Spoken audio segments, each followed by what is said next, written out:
वन्दे मातरम् वन्दे मातरम् सुजला सुफला मलयज शीतला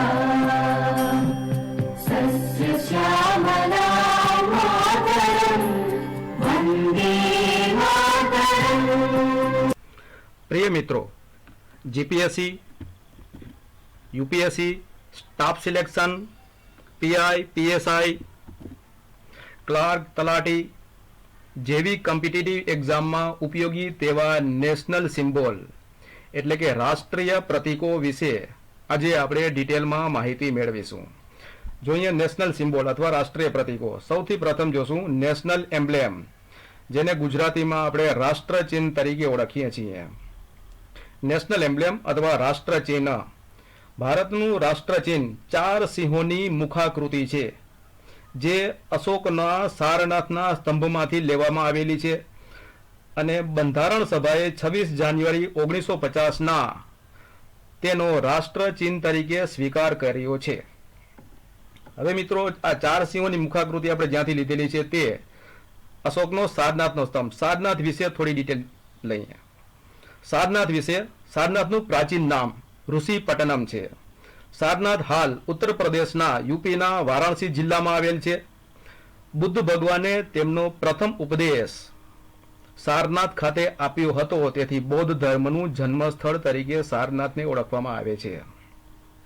त्यार पछी मित्रों, आ राष्ट्रचिह्ननी वच्चेना भागमां अशोक चक्र छे। अशोक चक्रनी डाबी बाजुए सिंह अने घोड़ो छे, ज्यारे जमणी बाजुए आखलो अने हाथी छे। आ राष्ट्रचिह्न पर सत्यमेव जयते लखेलू है। मित्रों, परीक्षा में क्वेश्चन पूछाय कि भारतनु नेशनल स्लोगन क्यू है, भारतनु राष्ट्र सूत्र शुं छे अथवा राष्ट्रीय मंत्र कयो छे, तो भारतनो राष्ट्रीय मंत्र सत्यमेव जयते छे। भारतनो राष्ट्रीय मुद्रालेख पण कहेवामां आवे छे, राष्ट्रीय सूत्र तरीके पण ओळखाय छे, राष्ट्रीय मंत्र पण कहेवाय छे, नेशनल स्लोगन तरीके पण ओळखाय छे। तो भारतनु राष्ट्रीय सूत्र छे सत्यमेव जयते। मित्रों, अहींयाथी बीजो क्वेश्चन उद्भव थाय छे, बांग्लादेशनु राष्ट्रीय सूत्र क्यू छे? तो बांग्लादेशनु राष्ट्रीय सूत्र छे जोय बांग्ला, जे ताजेतरमां बांग्लादेशे स्वीकारेलुं छे। आ सत्यमेव जयते ए देवनागरी लिपिमां लखाયેલું છે અને મુંડકોપનિષદ, મુંડક ઉપનિષદ સંધિ છૂટી પાડશો તો મુંડકોપનિષદમાંથી લેવામાં આવેલું છે। અહીંથી મિત્રો ક્વેશ્ચન થાય, ઉપનિષદોની સંખ્યા કેટલી? ઉપનિષદોની કુલ સંખ્યા છે 108। ત્યાર પછી આગળ જોઈએ, આ રાષ્ટ્રચિહ્ન કોના દ્વારા અને કયા કલરનું ધારણ કરવામાં આવે છે? મંત્રીઓ દ્વારા બ્લુ એટલે કે ભૂરા રંગનું રાષ્ટ્રચિહ્ન ધારણ કરે છે। લોકસભાના સભ્યો દ્વારા ગ્રીન એટલે કે લીલા રંગનું રાષ્ટ્રચિહ્ન ધારણ કરે છે, જ્યારે રાજ્યસભાના સભ્યો દ્વારા રેડ એટલે કે લાલ રંગનું રાષ્ટ્રચિહ્ન ધારણ કરવામાં આવે છે। तो आ थयो नेशनल एम्ब्लेम। त्यार पछी जोईए नेशनल फ्लेग એટલે કે રાષ્ટ્રધ્વજ।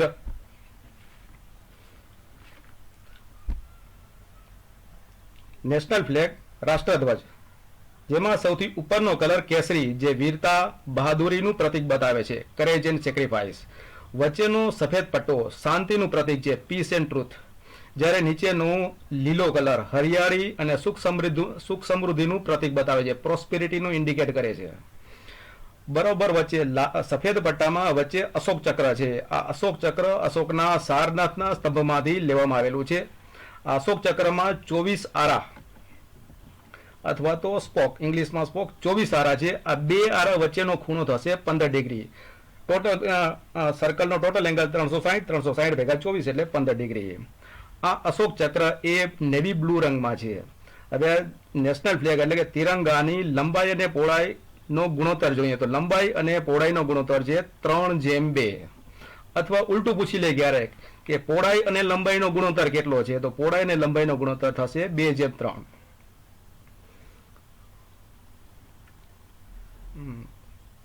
ત્યાર પછી મિત્રો અહીં એક વધારે ડિટેલ લઈ લઈએ અશોક ચક્ર વિશે। તાજેતરમાં અશોક ચક્ર भारत में सौथी मोटू अशोक चक्र क्या आवेलू छे? तो भारत में सौथी मोटू एटले के लार्जेस्ट अशोक चक्र हरियाणाना यमुनानगर जिल्लाना टोपरा कलान खाते आवेल छे। बराबर, करंट नो क्वेश्चन छे। आ अशोक चक्रनो व्यास 30 फूट छे અને વજન 6000 કિલોગ્રામ છે। તો એ કરંટના ક્વેશ્ચન તરીકે ધ્યાનમાં રાખ્યું. ત્યાર પછી બંધારણ સભા દ્વારા 22 જુલાઈ 1947ના રાષ્ટ્રધ્વજને બંધારણ સભાએ સ્વીકાર કર્યો, એટલે 22 જુલાઈને ઝંડા અંગીકાર દિવસ તરીકે પણ ઉજવવામાં આવે છે. આપણા રાષ્ટ્રધ્વજ તિરંગાની ડિઝાઇન આંધ્રપ્રદેશના પિંગલી વેંકૈયાએ કરેલી. આ પિંગલી વેંકૈયાનો જન્મ મછલીપટ્ટમ ખાતે થયેલો. ત્યાર પછી રાષ્ટ્રધ્વજ વિશેની બીજી માહિતી લઈએ.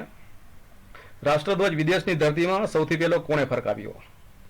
1907માં મેડમ ભીખાઈજી કામા એ જર્મનીના સ્ટુટગાર્ડ ખાતે આંતરરાષ્ટ્રીય સોશિયાલિસ્ટ અથવા આંતરરાષ્ટ્રીય સમાજવાદીઓના સંમેલનમાં વિદેશની ધરતી પર પ્રથમ રાષ્ટ્રધ્વજ ફરકાવ્યો હતો.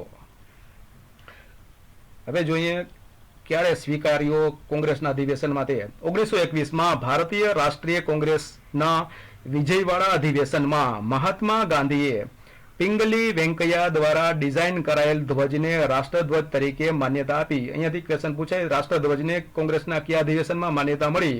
તો 1921ના વિજયવાડા અધિવેશનમાં. ત્યાર પછી 1929 ભારતીય રાષ્ટ્રીય કોંગ્રેસ એટલે કે ઇન્ડિયન નેશનલ કોંગ્રેસના લાહોર અધિવેશનમાં, જેના અધ્યક્ષ જવાહરલાલ નહેરુ હતા, ત્યાં જે ત્રિરંગો લહેરાવવામાં આવ્યો, એટલે કે ભારતનો પ્રથમ તિરંગો, જેમાં ચક્રના સ્થાને ચરખો હતો. જ્યારે આઝાદીના સમયે બંધારણ સભાએ સ્વીકાર્યું તેમાં ચક્ર આવી હતું, એટલે કે અશોક ચક્ર. હવે જોઈએ 1929નું અધિવેશન જે લાહોરમાં ભરાણું હતું. લાહોર કઈ નદીના કિનારે આવેલું છે? તો લાહોર રાવી નદીના કિનારે આવેલું છે. મિત્રો, રાવી નદીને ઋગ્વેદમાં કયા નામે ઉલ્લેખ કરેલો છે? તો રાવી નદીને ઋગ્વેદમાં પરુષણી નદી તરીકે ઉલ્લેખ કરેલો છે, અને ઋગ્વેદમાં કુલ 99 નદીઓનો ઉલ્લેખ કરવામાં આવ્યો છે. ત્યાર પછી મિત્રો જોઈએ બંધારણની આર્ટિકલ, બંધારણની કલમ 19(1)(a) માં રાષ્ટ્રધ્વજ ફરકાવવાનો દરેક નાગરિકને મૂળભૂત અધિકાર એટલે કે ફંડામેન્ટલ રાઇટ મળેલ છે. ત્યાર પછી આ રાષ્ટ્રધ્વજ કોને ફરકાવવો, કઈ રીતના ફરકાવવો, તે માટે ભારત સરકારે ફ્લેગ કોડ ઓફ ઇન્ડિયા 2002 એટલે કે 2002માં ભારતીય ધ્વજ સંહિતા બહાર પાડેલી છે. તે મુજબ રાષ્ટ્રધ્વજનો અનાદર ન થાય તે રીતે સામાન્ય નાગરિક, ખાનગી સંસ્થા, શૈક્ષણિક સંસ્થાઓ રાષ્ટ્રધ્વજ ફરકાવી શકે છે. હવે મિત્રો, રાષ્ટ્રધ્વજ કઈ રીતના ફરકાવો તે જોઈએ. રાષ્ટ્રીય શોકના સમયે આ રાષ્ટ્રધ્વજ અડધી કાઠીએ ફરકાવવામાં આવે છે. રાષ્ટ્રીય કટોકટીના સમયમાં રાષ્ટ્રધ્વજ ઊંધો ફરકાવવામાં આવે છે. જ્યારે કર્ણાટકમાં આવેલું ખાદી ગ્રામોદ્યોગ સંયુક્ત સંઘ એ ખાદીમાંથી રાષ્ટ્રધ્વજ ઉત્પાદન કરતું એકમાત્ર ઉત્પાદક એકમ છે. ત્યાર પછી મિત્રો ત્રિરંગા નેશનલ ફ્લેગ વિશે થોડી કરંટની બીજી માહિતી લઈએ. ભારતનો સૌથી ઊંચો રાષ્ટ્રધ્વજ ક્યાં આવેલો છે? તો ભારતનો સૌથી ઊંચો રાષ્ટ્રધ્વજ કર્ણાટકમાં બેલગાંવ ખાતે આવેલ છે, જેની ઊંચાઈ 110 મીટર એટલે કે 365 ફૂટ છે. બીજો ક્વેશ્ચન, ગુજરાતનો સૌથી ઊંચો રાષ્ટ્રધ્વજ ક્યાં ફરકાવવામાં આવેલો છે? તો ગુજરાતનો સૌથી ઊંચો રાષ્ટ્રધ્વજ વડોદરા ખાતે આવેલ છે, જેની ઊંચાઈ છે 66 મીટર. ત્યાર પછી મિત્રો લઈએ નેશનલ એન્થેમ એટલે કે રાષ્ટ્રગાન. આપણું રાષ્ટ્રગાન છે જનગણ મન. બંધારણ સભાએ 24 જાન્યુઆરી 1950ના જનગણ મનનું હિન્દી વર્ઝન, હિન્દી આવૃત્તિને નેશનલ એન્થેમ એટલે કે રાષ્ટ્રગાન તરીકે સ્વીકારેલ છે. રવિન્દ્રનાથ ટાગોરના બંગાળી કાવ્ય સંગ્રહ ગીતાંજલિમાંથી, જે ગીતાંજલિ 5 પદ હતા તે પૈકીના 5 પદ પૈકીના પ્રથમ પદનો રાષ્ટ્રગાન તરીકે સ્વીકાર કરવામાં આવેલો છે. આ જનગણ મનના સંગીતકાર, મ્યુઝિક કમ્પોઝર હતા કેપ્ટન રામસિંહ ઠાકુર. જનગણ મનનું બંગાળીમાંથી હિન્દીમાં ભાષાંતર કર્યું આબિદ અલીએ, જ્યારે તેનું જનગણ મનનું બંગાળીમાંથી અંગ્રેજીમાં ભાષાંતર કર્યું રવિન્દ્રનાથ ટાગોરે. જનગણ મન ગાવાનો સમય 52 સેકન્ડ છે, જ્યારે જનગણ મનનું મ્યુઝિકલ વર્ઝન એટલે કે સંગીતમય આવૃત્તિ 20 સેકન્ડની છે. સંસદ સત્રનો પ્રારંભ જનગણ મનથી થાય છે. 1911ના ભારતીય રાષ્ટ્રીય કોંગ્રેસ નું 27મું અધિવેશન કોલકાતામાં ભરાયેલું હતું. આ અધિવેશનમાં રવિન્દ્રનાથ ટાગોરના ભત્રીજી સરલા દેવીએ પ્રથમ વખત જાહેરમાં જનગણ મન ગાયું. હવે ક્યારે પ્રકાશિત થયું કે આ શીર્ષક હેઠળ તે જોઈએ. 1912માં તત્વબોધિની પત્રિકામાં ભારત ભાગ્ય વિધાતા શીર્ષક હેઠળ તે પ્રથમ વખત પ્રકાશિત થયું. 1942માં જનગણ મનની સંગીતમય પ્રસ્તુતિ વિદેશમાં અથવા તો સંગીતમય પ્રસ્તુતિ જર્મનીના હેમ્બર્ગ શહેરમાં કરવામાં આવી હતી. અહીંયા 1942માં હેમ્બર્ગ શહેરમાં સુભાષચંદ્ર બોઝે સ્વતંત્ર ભારતનું રાષ્ટ્રગાન જનગણ મન રહેશે એવું જાહેર કર્યું હતું. મિત્ર, ક્વેશ્ચન કામનો અહીંયા. ત્યાર પછી 24 જાન્યુઆરી 1950ના બંધારણ સભાની બેઠકના સમાપનમાં, બરાબર, છેલ્લી બેઠક મળે બંધારણ સભાની 24 જાન્યુઆરી 1950 બંધારણ સભાના બેઠકના સમાપનમાં જનગણ મન પૂર્ણિમા બેનર્જી દ્વારા પ્રથમ વખત રાષ્ટ્રગાન તરીકે ગાવામાં આવ્યું હતું. મિત્રો, અહીંયા ધ્યાન રાખવું, સૌ પ્રથમ વખત 1911માં જાહેરમાં સરલા દેવીએ ગાયું હતું, જ્યારે પ્રથમ વખત રાષ્ટ્રગાન એટલે કે નેશનલ એન્થેમ તરીકે પૂર્ણિમા બેનર્જીએ ગાયું હતું. National anthem video in sign language એટલે કે સાંકેતિક ભાષામાં જનગણ મનનો વિડીયોના ડાયરેક્ટર કોણ છે? તો જનગણ વિડીયોના સાંકેતિક ભાષામાં જે વિડીયો બનાવેલો છે તેના નિર્દેશક ગોવિંદ નિહલાની છે. ત્યાર પછી મિત્રો જોઈએ નેશનલ સોંગ, જેને ગુજરાતીમાં રાષ્ટ્રીય ગીત કહીએ છીએ, વંદે માતરમ, જેનો 24 જાન્યુઆરી 1950ના બંધારણ સભા દ્વારા સ્વીકાર કરવામાં આવ્યો હતો. વંદે માતરમના લેખક બંકિમચંદ્ર ચેટર્જી છે. હવે ક્યાંથી લેવામાં આવ્યું તે જોઈએ. બંકિમચંદ્ર ચેટર્જીની નવલકથા આનંદ મઠમાંથી લેવામાં આવ્યું છે. આ આનંદ મઠ એ 1882માં લખાયેલી નવલકથા છે. બંકિમચંદ્ર ચેટર્જી અથવા બંકિમચંદ્ર ચટ્ટોપાધ્યાયને આનંદ મઠ લખવાની પ્રેરણા વાસુદેવ ફાળકેના કાર્યોમાંથી મળી હતી. આ આનંદ મઠની અંદર સંન્યાસી વિદ્રોહનું વર્ણન પણ જોવા મળે છે. વંદે માતરમની ધૂન તૈયાર કરી હતી જદુનાથ ભટ્ટાચાર્યએ, જ્યારે વંદે માતરમનું સંગીત હેમંત કુમાર મુખર્જીએ આપેલું હતું. વંદે માતરમને સંસ્કૃતમાંથી અંગ્રેજીમાં ભાષાંતર શ્રી અરવિંદે કર્યું હતું. વંદે માતરમ ગાવાનો સમય છે 65 સેકન્ડ અને વંદે માતરમ એ સંસદ સત્રના સંસદ સત્રનું સમાપન વંદે માતરમથી થાય છે. ત્યાર પછી મિત્રો પહેલી વખત કોણે ગાયું એ જોઈએ. 1896 ભારતીય રાષ્ટ્રીય કોંગ્રેસનું 12મું અધિવેશન જે કોલકાતામાં ભરાયેલું હતું. આ અધિવેશનમાં રવિન્દ્રનાથ ટાગોરે સૌ પ્રથમ વખત વંદે માતરમ ગાયું. 14 ઓગસ્ટ 1947 સ્વતંત્રતા દિવસની ઉજવણીના ઉદ્ઘાટન સમારોહમાં વંદે માતરમ સુચેતા કૃપલાણીએ ગાયું હતું. ત્યાર પછી મિત્રો જોઈએ 5મું નેશનલ કેલેન્ડર, રાષ્ટ્રીય પંચાંગ. આપણું રાષ્ટ્રીય પંચાંગ શક સંવત પર આધારિત પંચાંગ છે. આ શક સંવત કઈ સમિતિની ભલામણના આધારે સ્વીકારવામાં આવ્યું તે જોઈએ. તો ભારત સરકારે મેઘનાદ સહા સમિતિની રચના કરેલી. આ મેઘનાદ સહા સમિતિની ભલામણને આધારે 22 માર્ચ 1957ના શક સંવતનો રાષ્ટ્રીય પંચાંગ તરીકે સ્વીકાર કરવામાં આવ્યો. શક સંવતની શરૂઆત કનિષ્કએ કરેલી હતી. કનિષ્ક ઈસવીસન 78 એડી ઈસવીસન 78માં ગાદીએ બેઠો, ત્યારથી શક સંવતની શરૂઆત થઈ. તો બે ક્વેશ્ચન જોવા અહીંયા. શક સંવતની શરૂઆત કઈ સાલમાં થઈ? તો ઈસવીસન 78 એડી. અને કોણે કરી? તો કનિષ્ક પ્રથમે. શક સંવતનો પ્રથમ મહિનો છે ચૈત્ર માસ. શક સંવતનો છેલ્લો મહિનો છે ફાગણ માસ. અને શક સંવતનો પ્રથમ દિવસ જો સામાન્ય વર્ષ હોય તો 22 માર્ચ અને લીપ યર્સ એટલે કે લીપ વર્ષ હોય તો 21 માર્ચ. ત્યાર પછી નેશનલ કેલેન્ડર વિશે કરંટ થોડુંક લઈ લઈએ.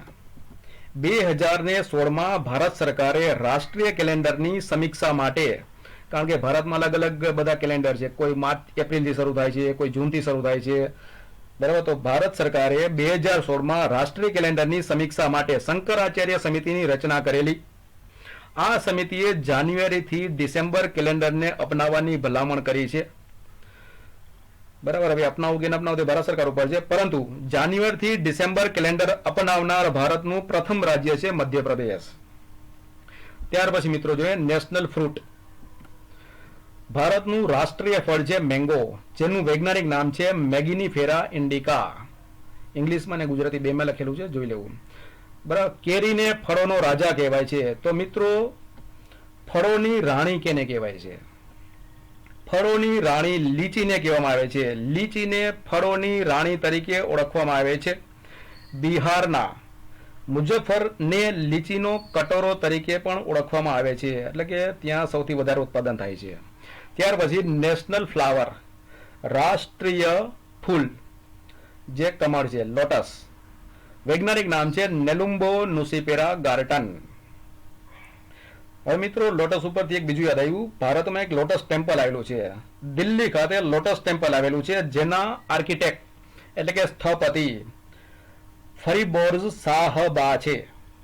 ફરીબોર્ઝ સાહબા. આ મંદિર બહાઈ સમુદાય સાથે જોડાયેલું છે. ત્યાર પછી મિત્રો, નેશનલ ટ્રી એટલે કે રાષ્ટ્રીય વૃક્ષ. ભારતનું રાષ્ટ્રીય વૃક્ષ છે બનિયન ટ્રી, એટલે કે વડ અથવા વટવૃક્ષ. વડ અથવા બનિયન ટ્રીનું વૈજ્ઞાનિક નામ છે ફાઇકસ બેન્ગાલેન્સિસ. ફાઇકસ બેન્ગાલેન્સિસ. અંગ્રેજી ગુજરાતી બેયમાં છે, બંને જોઈ લેવું. ત્યાર પછી નેશનલ બર્ડ, રાષ્ટ્રીય પક્ષી. ભારતનું રાષ્ટ્રીય પક્ષી છે મોર, જેનું વૈજ્ઞાનિક નામ છે પાવો ક્રિસ્ટેટસ. ત્યાર પછી નેશનલ એનિમલ, ભારતનું રાષ્ટ્રીય પ્રાણી. ભારતનું રાષ્ટ્રીય પ્રાણી છે વાઘ, ટાઈગર. 1972 થી વાઘ એ ભારતનું રાષ્ટ્રીય પ્રાણી છે. તે પહેલા સિંહ હતું. વાઘની વસ્તી ઘટતી ગઈ, તો વાઘની વસ્તીને સંરક્ષણ આપવા માટે વાઘ અથવા ટાઈગરને ભારતનું રાષ્ટ્રીય પ્રાણી જાહેર કરેલ છે. વાઘ એટલે કે ટાઈગરનું વૈજ્ઞાનિક નામ છે પેન્થેરા ટાઇગ્રીસ. હવે મિત્રો, ઇંગ્લિશના અને બીજા રિલેટેડ ક્વેશ્ચન જોઈએ. ગ્રુપ ઓફ ટાઈગર્સ એટલે કે collective noun for tigers is known as a ambush or streak. એટલે કે વાઘના સમૂહને એમ્બુશ અથવા સ્ટ્રીક તરીકે ઓળખવામાં આવે છે. મહારાષ્ટ્રમાં વારલી સમુદાય વાઘને અતિથિ માને છે. થોડી વધારે ડિટેલ જોઈએ મિત્રો. 1972માં વન્ય સુરક્ષા કાયદો ઘડવામાં આવ્યો. આ કાયદા હેઠળ વાઘના સંરક્ષણ માટે વડાપ્રધાન, તે સમયના વડાપ્રધાન ઇન્દિરા ગાંધી દ્વારા 1973માં પ્રોજેક્ટ ટાઈગર શરૂ કરવામાં આવ્યો. ત્યાર પછી 29 જુલાઈ ને આંતરરાષ્ટ્રીય વાઘ દિવસ તરીકે ઉજવવામાં આવે છે.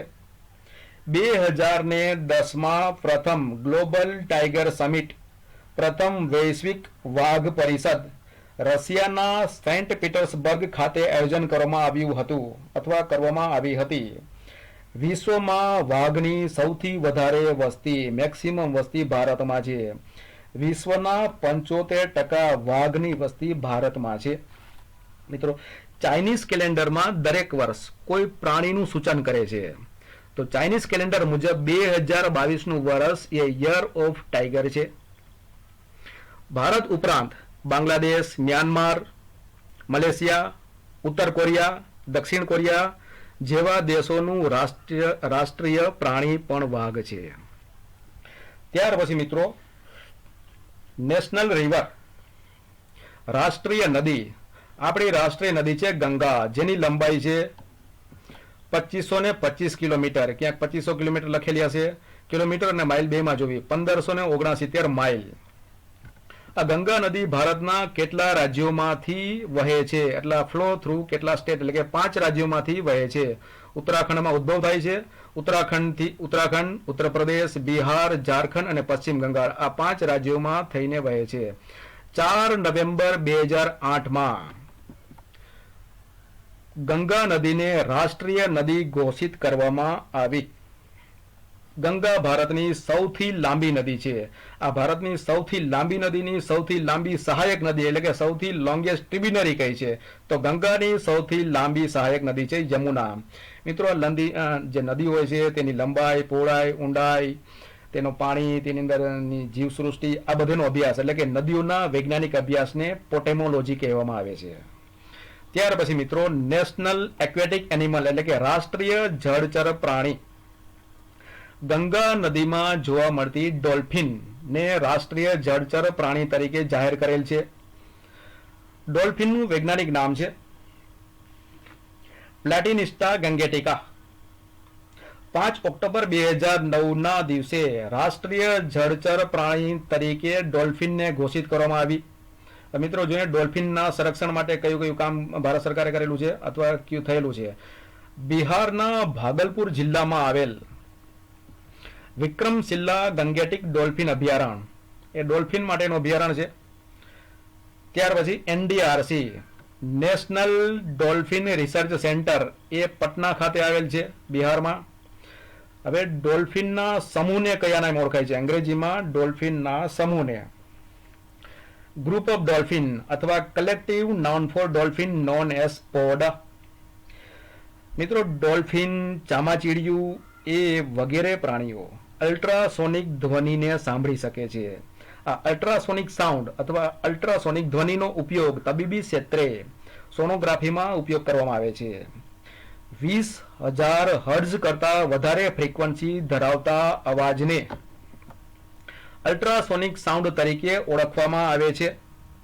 જ્યારે મનુષ્યની સાંભળવાની ક્ષમતા એટલે કે ઓડિબલ રેન્જ 20 હર્ટ્ઝ થી 20,000 હર્ટ્ઝ છે. એટલે કે ડોલ્ફિન જે ધ્વનિ સાંભળી શકે છે અથવા જે ધ્વનિ બોલી શકે છે એ આપણે સાંભળી શકતા નથી. ત્યાર પછી મિત્રો નેશનલ હેરિટેજ એનિમલ એટલે કે રાષ્ટ્રીય વિરાસત પ્રાણી. ભારતનું રાષ્ટ્રીય વિરાસત પ્રાણી છે હાથી, એલિફન્ટ, જેનું વૈજ્ઞાનિક નામ છે એલિફાસ મેક્સિમસ ઇન્ડિકસ. 22 ઓક્ટોબર 2010ના ભારત સરકારે હાથીને રાષ્ટ્રીય વિરાસત પ્રાણી ઘોષિત કર્યું. હવે મિત્રો ભારતમાં હાથીની પહેલી હોસ્પિટલ ક્યાં આવેલી છે? ભારતમાં first elephant hospital Uttar Pradesh યુપીના Mathura જિલ્લામાં ચુરમુરા ગામ ખાતે 2018માં સ્થાપિત કરવામાં આવી અથવા સ્થાપવામાં આવી. ત્યાર પછી મિત્રો નેશનલ કરન્સી એટલે કે રાષ્ટ્રીય મુદ્રા અથવા તો આપણું રાષ્ટ્રીય ચલણ. ભારતનું રાષ્ટ્રીય ચલણ છે રૂપિયો અથવા ભારતીય રૂપિયો અથવા ઇન્ડિયન રૂપી, જેનું ડિઝાઇન સિમ્બોલ 2010માં ડિઝાઇનર એમના હતા ડી ઉદયકુમાર અથવા ધર્મલિંગમ ઉદયકુમાર. ત્યાર પછી મિત્રો નેશનલ વોર મેમોરિયલ, ગુજરાતીમાં રાષ્ટ્રીય યુદ્ધ સ્મારક. 2019માં રાષ્ટ્રીય યુદ્ધ સ્મારકનું નિર્માણ કરવામાં આવ્યું. ક્યાં આવેલું છે? તો દિલ્હીમાં ઇન્ડિયા ગેટ પાસે આવેલું છે. બરાબર, ઇન્ડિયા ગેટ છે એ રાષ્ટ્રીય સ્મારક છે. એ રાષ્ટ્રીય સ્મારકની બાજુમાં રાષ્ટ્રીય યુદ્ધ સ્મારક 2019માં સરકારે લોન્ચ કરેલું છે. આ રાષ્ટ્રીય વોર મેમોરિયલ એટલે કે યુદ્ધ સ્મારકના સ્થપતિ છે રાષ્ટ્રીય વોર મેમોરિયલ એટલે કે રાષ્ટ્રીય યુદ્ધ સ્મારકના સ્થપતિ છે યોગેશ ચંદ્ર હાસન, જ્યારે ઇન્ડિયા ગેટના સ્થપતિ છે એડવિન લ્યુટન્સ, જે રાષ્ટ્રપતિ ભવનના પણ આર્કિટેક્ટ છે. એટલે કે રાષ્ટ્રીય યુદ્ધ સ્મારકના સ્થપતિ નેશનલ વોર મેમોરિયલના સ્થપતિ છે યોગેશ ચંદ્ર હાસન. તો મિત્રો એ ક્વેશ્ચન કામનો. ત્યાર પછી લાસ્ટ નેશનલ રેપ્ટાઇલ એટલે કે રાષ્ટ્રીય સરીસૃપ કિંગ કોબ્રા, નાગરાજ. હવે મિત્રો યુપીએસસીની પ્રિલિમમાં ક્વેશ્ચન પૂછાઈ ગયો છે કે વિચ સ્નેક બિલ્ડ્સ નેસ્ટ એટલે કે કયો સાપ માળો બનાવે છે? તો મિત્રો કિંગ કોબ્રા એટલે કે નાગરાજ only snake on earth which builds nest for the eggs. એટલે મિત્રો આ યુપીએસસીની પ્રિલિમમાં પૂછાઈ ગયો છે, બીજી પરીક્ષામાં પણ પૂછાઈ શકે છે. તો મિત્રો રાષ્ટ્રીય પ્રતીકો વિશેની આ માહિતી આપને કોમ્પિટિટિવ એક્ઝામમાં ઉપયોગી થાય તેવી આશા રાખું. Thank you.